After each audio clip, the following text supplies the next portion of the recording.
ಆತ್ಮೀಯ H16 news ಅರ್ಥಾತ್ ಸಿದ್ದರಾಮಯ್ಯ ಸ್ವಾಗತ. ನಾನು ನಿಮ್ಮವ MI ಅಥವಾ ಮಲ್ಲಪ್ಪ ಜ್ಯೋತಾವರ್. ಆತ್ಮೀಯರೇ, ಹಾರ್ಮುಜ್ ಬಹಳ ಮಹತ್ವದ ಇವತ್ತಾಗಿ ಹೋಗ್ಬಿಡ್ತು.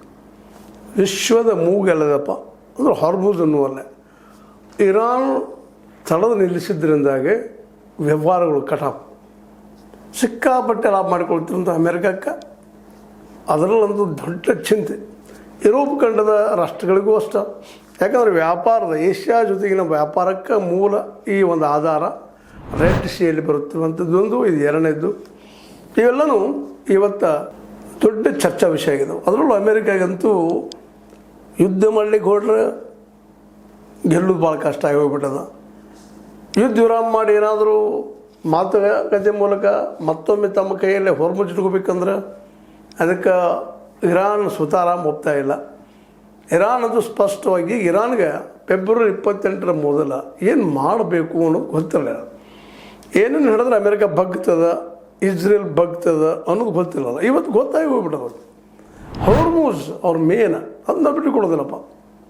ಅದರದ್ದೆಲ್ಲ ಟ್ಯಾರಿಫ್ ನಾವು ತೊಗೊಳ್ಳೋರು, ಅಲ್ಲಿ ಸುಂಕವನ್ನು ನಾವು ತೊಗೊಳ್ಳೋರು, ನಮ್ಮ ಅಂಡರ್ದಲ್ಲಿ ಇರಬೇಕು. ಇದಕ್ಕೆ ಬೆನ್ನೆಲುಬಾಗಿ ಚೈನಾ ನಿಂತುಬಿಟ್ಟದ. ರಷ್ಯಾ ತಾಂತ್ರಿಕ ಜ್ಞಾನ ಕೊಡ್ಲಿಕ್ಕೆ ಶುರು ಮಾಡಿಬಿಟ್ಟದ. ಅಮೇರಿಕ ಹೊರಟಿದ್ದು ಇರಾನನ್ನು ಅಥವಾ ಇರಾನದ ಎಣ್ಣೆಯನ್ನು ಪೂರ್ತಿ ತನ್ನ ಕಬ್ಜಾಗಿ ತೆಗೆದುಕೊಂಡು ಅದರ ಬರುವ ಲಾಭವನ್ನು ನಾವು ಹೊಡ್ಕೋಬೇಕು, ಬೆಣ್ಣೆ ತಿನ್ನಬೇಕು ಅನ್ನೋದು ಇಚ್ಛೆಯಿಂದ ಹೋಯಿತು. ಆದರೆ ನಡೆದಿದ್ದೆ ಅಲ್ಲಿ ಬೇರೆ.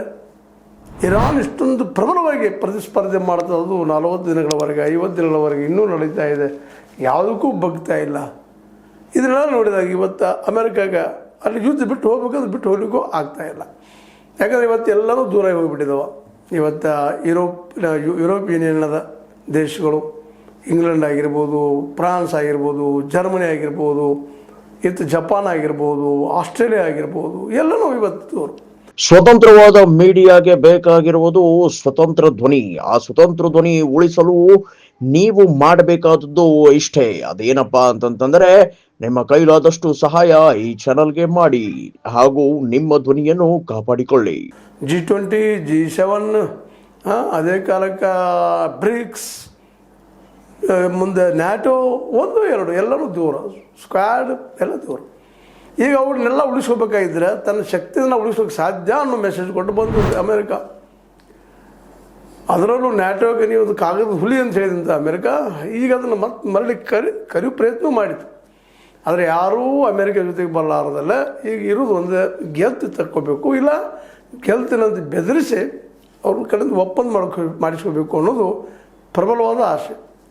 ಹೀಗಾಗಿ ಅಮೇರಿಕ ಕ್ಷಣಕ್ಕೊಂದು ನಿರ್ಧಾರ, ಯುದ್ಧ ವಿರಾಮ ಹೆಚ್ಚು ಮಾಡ್ತಂತ ಹೇಳ್ತದೆ, ನಿಲ್ಲಿಸೋಣ ಅಂತ ಹೇಳ್ತದೆ ಯುದ್ಧ, ಮತ್ತೊಂದು ಕ್ಷಣಕ್ಕೆ ಮತ್ತೆ ದಾಳಿ ಶುರು ಮಾಡಿಬಿಡ್ತದೆ. ಅವ್ರಿಗೂ ನಮಗೆ ಕೊಡ್ರಿ ಅಂತ ಹೇಳ್ತಾರೆ. ಯಾಕೆ ಕೊಡ್ತಾರೆ ಇರಾನ್ದವರು?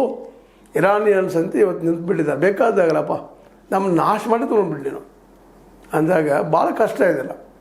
ಅದಕ್ಕಾಗಿ ಇವತ್ತು ಒಂದೊಂದು ಕ್ಷಣದ ಈ ಘಟನೆಗಳು ವಿಶೇಷವಾಗಿ ನಡೆಯುತ್ತಿರುವಂಥ ವಿಚಾರಗಳನ್ನು ಗಮನಿಸಿದಾಗ ನಮಗೇನು ಅನ್ನಿಸ್ತಾ ಇದೆಯಪ್ಪ ಅಂತಂದರೆ, ಇರಾನ ಅಷ್ಟು ಸುಲಭವಾಗಿ ಹಾರ್ಮುಜನ್ನು ಬಿಟ್ಟು ಕೊಡೋದಿಲ್ಲ. ಅಮೇರಿಕ ಅದಕ್ಕಾಗಿ ಶತಪ್ರಯತ್ನ ಮಾಡಲಿಕ್ಕತ್ತದ. ಒಂದು ಕಡೆ ಮಾತುಕತೆ ಮಾತಾಡೋಣ ಅಂತ ಹೇಳ್ತಾ ಇದೆ ಪಾಕಿಸ್ತಾನ ಬಿಟ್ಟುಕೊಂಡು, ಇನ್ನೊಂದು ಕಡೆ ಈ ಇರಾನಿನ ಸಣ್ಣ ದೋಣಿಗಳ ಒಂದು ಏನಪ್ಪ ಅಂತಂದ್ರೆ ಹೆಗಲು ಬಿಟ್ಕೊಂಡು ಆರಿಸುವಂಥ ಕ್ಷಿಪಣಿಗಳ ಬಾಂಬರ್ಗಳನ್ನು ಎದುರಿಸೋದು ಕಷ್ಟ ಆಗಿ ಹೋಗ್ಬಿಟ್ಟದ.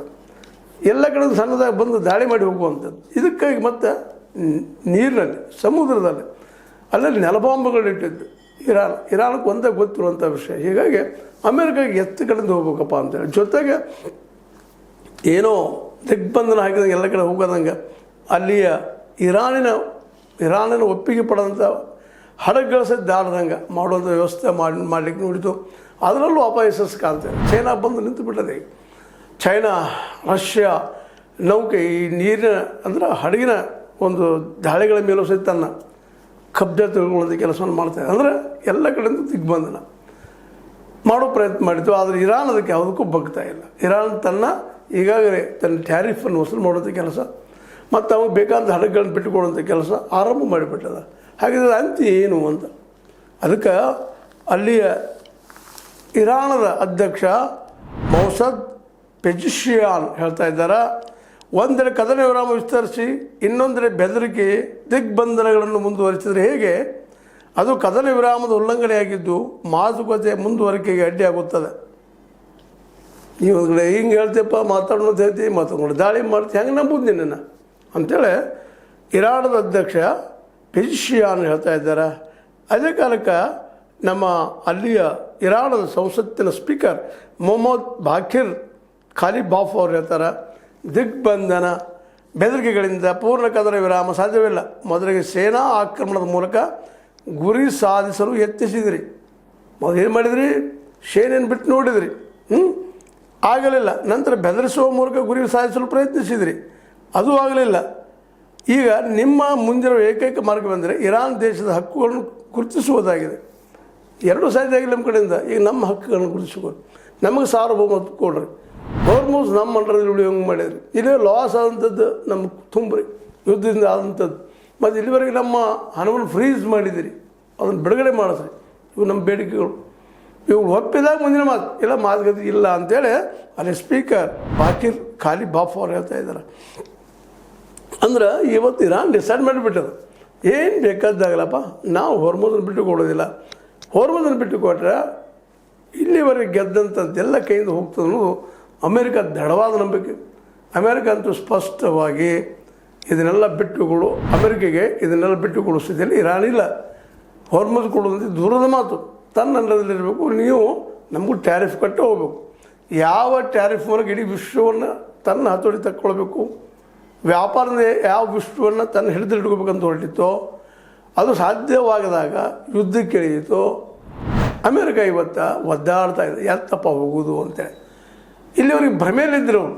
ಅಮೇರಿಕ, ಇಸ್ರೇಲ್ ಅತ್ಯಂತ ಜಗದ ಸ್ಟ್ರಾಂಗ್ ದೇಶಗಳು, ಮಿಲಿಟ್ರಿ ನಮ್ಮನ್ನು ಸೋರಿಸೋರು ಯಾರೂ ಇಲ್ಲ ಅನ್ನುವಂಥದ್ದು.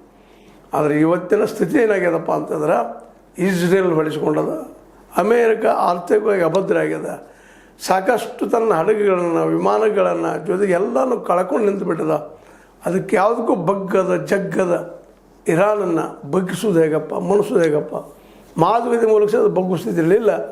ಅಮೇರಿಕ ಟ್ರಂಪ್ಗಿಂತಲೂ ಭಾಳ ಬುದ್ಧಿವಂತರಾಗಿ ಅತ್ಯಂತ ಬ್ಯಾಲೆನ್ಸ್ವಾಗಿ ಸಮತೆಯಾಗಿ ಈ ಕೆಲಸವನ್ನು ಮಾಡಿದ್ರಿಂದಾಗಿ ಇರಾನ್ ಇವತ್ತಿನ ತನ್ನ ದಿಗ್ವಿಜಯ ಸಾಧಿಸುವ ಎಲ್ಲ ಸಾಧ್ಯವಿರುವ ಸಂದರ್ಭದಲ್ಲೇ ಅದನ್ನು ಹೇಗಾದರೂ ನಾಶ ಮಾಡಲೇಬೇಕಪ್ಪ, ಗೆಲ್ಲಲೇಬೇಕು ಅನ್ನೋದು ಹರಳಿಗೆ ಬಿದ್ದಿರುವ ನಮ್ಮ ಟ್ರಂಪ್ ಅವರು ಮುಂಬರುವ ದಿನಗಳಲ್ಲಿ ಸಾಧಿಸ್ತಾರೆ. ಇದನ್ನು ಇರಾನನ್ನು ಗೆಲ್ತಾರೆ. ಈಗಿನ ಸ್ಥಿತಿ ನೋಡಿದರೆ ಅಮೇರಿಕೆಯಲ್ಲಿ ಅವರ ಪಕ್ಷದವರು ಆಗಿರ್ಬೋದು, ವಿರೋಧ ಪಕ್ಷದವರು ಆಗಿರ್ಬೋದು, ಅವ್ರನ್ನ ವಿರೋಧಿಸೋದು ನೋಡಿದಾಗ ಮೋಸ್ಟ್ಲಿ ಟ್ರಂಪ್ ಈ ಎಲ್ಲ ಇರಾನಿನ ಒಂದು ಏನು ಈ ಎಣ್ಣೆಯ ಕೆಸರದಲ್ಲ ಅಲ್ಲಿ ಬಿದ್ದು ಒದ್ದಾಡುವಂಥ ಪ್ರಸಂಗ ಇವತ್ತು ಅವ್ರಿಗೆ ಆಗಿದೆ ಅಂತ ಹೇಳೋದ್ರಲ್ಲಿ ಎರಡು ಮಾತೇ ಇಲ್ಲ.